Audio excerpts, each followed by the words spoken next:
வணக்கம். இன்று நாம் பார்க்க இருக்கிற பகுதி வலு வளாநிலை, வலு அமைதி, திணை, பால், இடம், காலம் மற்றும் மரபு வலுவமைதிகளை இன்று நாம் பார்க்கலாம். காணொளியில் ஏதேனும் குறைபாடுகள் இருந்தாக்க உடனே கமெண்ட்ஸில் தெரியப்படுத்துங்க. அப்போ தான் நான் அடுத்த முறை சரி செய்து கொள்ள ஏதுவாக இருக்கும். நண்பர் ஒருத்தர் சொல்லியிருந்தார், நீங்கள் பேசுகிறது கொஞ்சம் தெளிவாக இல்லை, நீங்கள் பேசுகிற ஒலிகளை வச்சு தான் நாங்கள் படிச்சிட்ருக்குறோம், அதனால் கொஞ்சம் தெளிவாக பேசுங்க அப்படின்னு சொல்லியிருந்தார். நன்றி, மிக்க நன்றி. தவறுகளை சுட்டி காட்டியமைக்கு ரொம்ப நன்றி. கண்டிப்பாக இந்த காணொளியில் உங்களுக்கு தெளிவாக தெரிகிற மாதிரி, கேட்குற மாதிரி நான் பதிவு செய்கிறேன். ஏதேனும் குறைபாடுகள் இருக்குது அப்படின்னா உடனே கமெண்ட்ஸில் தெரியப்படுத்துங்க. அப்போ தான் நான் அடுத்தடுத்த காணொளிகளில் சரி செய்து கொள்ள முடியும். இன்று நான் பார்க்க இருக்கிற பகுதி வலு வளாநிலை. வலு அப்படின்னாவே பிழை என்று பொருள். வலு என்றால் என்ன? பிழை என்று பொருள். இலக்கண முறையுடன் பிழையின்றி பேசுவதும் எழுதுவதும் வளாநிலை எனப்படும். வலு என்றால் இலக்கண முறையின்றி பேசுவதும் எழுதுவதும் வலு எனப்படும். வளாநிலை அப்படின்னா இலக்கண முறையோடு பிழை இல்லாமல் சரியாக பேசுகிறதுக்கு பேர் வளாநிலை. வலு அப்படின்னா பிழை, அதாவது இலக்கண முறை இல்லாமல் பேசுகிறதுக்கு வலு அப்படின்னு அர்த்தம். வலுனா பிழை, வளாநிலைனா பிழை இல்லாமல் பேசுகிறது அப்படின்னு அர்த்தம். அப்போ நம்ம இலக்கண முறையோடு பேசணும்.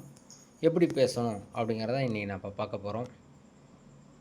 இருதினையும் ஐம்பாலும் மூவிடத்தும் காலமும் வினாவும் விடையும் பல வகை மரபுகளும் ஆகிய 7 தொடர்களில் இலக்கண பிழைகளுடன் வந்தால் அவை வலு எனப்படும். அவ்வாறு இலக்கண பிழைகள் இல்லாதிருப்பது வளாநிலை. இது இருதிணை. இருதிணைனா நமக்கு தெரியும் என்னென்ன திணை. அஃறிணை, உயர்திணை. ஐம்பால் தெரியும், ஆண்பால், பெண்பால், பலபால், பலவின்பால், ஒன்றன்பால், இதுபோல் ஐம்பால் தெரியும். மூவிடம் தெரியும், தன்மை, முன்னிலை, படர்க்கை. காலம் தெரியும், இறந்த காலம், நிகழ்காலம், எதிர்காலம்.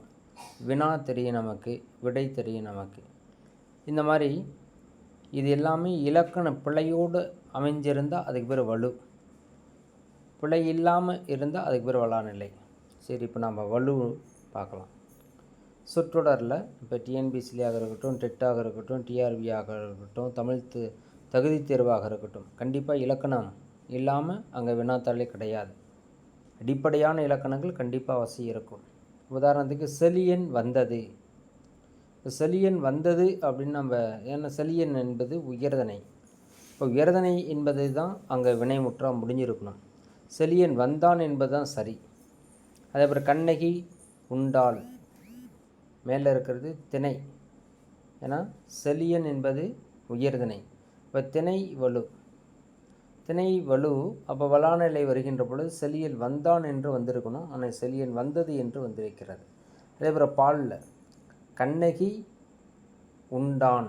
கண்ணகி என்பது பெண்பால், ஆனால் ஆண்பாலை குறித்த வினைமுற்று வந்திருக்கிறது. அப்போ கண்ணகி உண்டாள் என்பதுதான் சரி. அடுத்து இடத்தை குறித்து வரும் பொழுது நீ வந்தேன், இது தவறு. நீ வந்தாய் என்பதுதான் சரி. காலத்தை குறித்து வருகின்ற நேற்று வருவான்.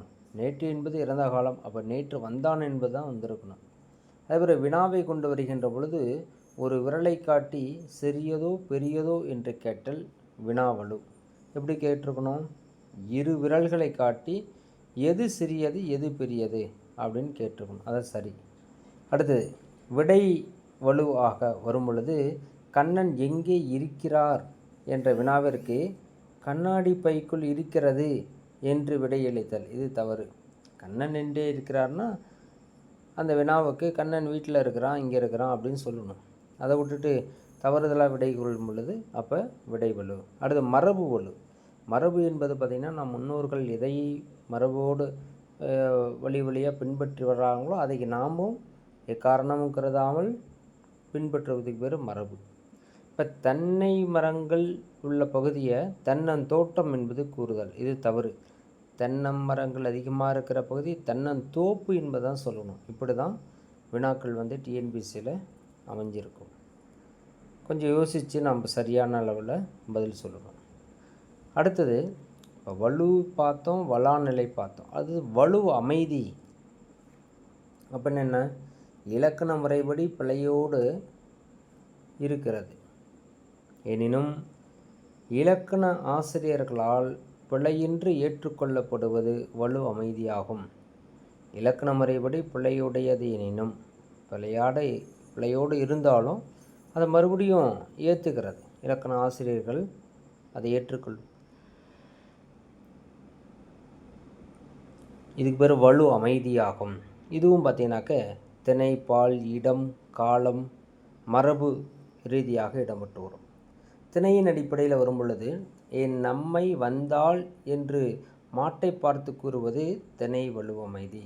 என் நம்மை மாடு என்பது அக்ரிணை. ஆனால் உயர்தனைக்கு தன்னுடைய வீட்டில் ஒரு குழந்தை போலவே அதை வளர்க்குறாங்க. அப்போ என்ன சொல்கிறாங்க? அதை உயர்தனையாகவே கருதி என் அம்மா வந்துட்டா, அவளுக்கு தண்ணி கொடுங்க அப்படின்னு சொல்லிட்டு சொல்கிறாங்க. அப்போ ஓப்பின் காரணமாக அக்ரிணை பொருளை உயர்தனை பொருளாக கொள்ளப்படுவது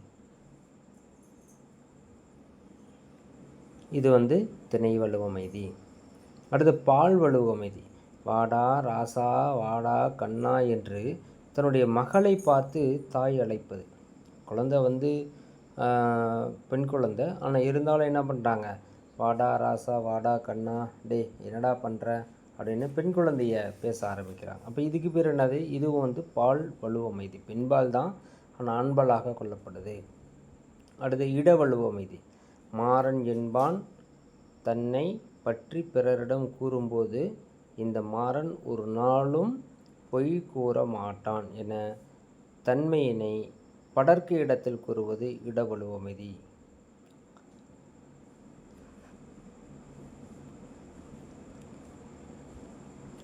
காலத்தை குறித்து வருகின்ற பொழுது குடியரசுத் தலைவர் நாளை தமிழகம் வருகிறார். இத்தொடர் குடியரசுத் தலைவர் நாளை வருவார் என அமைதல் வேண்டும். ஆனால் அப்படி அமையலை. ஏன்னா அவரது வருகையின் உறுதித்தன்மை நோக்கி கால வலுவமைதியாக ஏற்றுக்கொள்ளப்படுகிறது. அடுத்து அது முடிவாயிடுச்சு, அவர் கண்டிப்பாக வந்துடுவார், அதனால் அப்படி சொல்கிறாங்க. அடுத்து மரபு. கத்து குயிலோசை சற்றே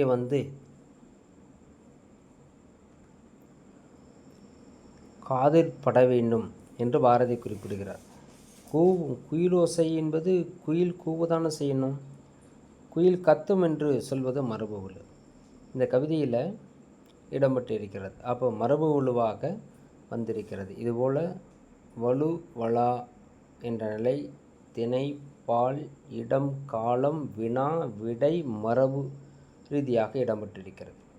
அதே மாதிரி வலுவமைதியும் திணை, பால், இடம், காலம், மரபு வழியாக இடம்பெற்றிருக்கிறது. நன்றி. சந்திக்கலாம்.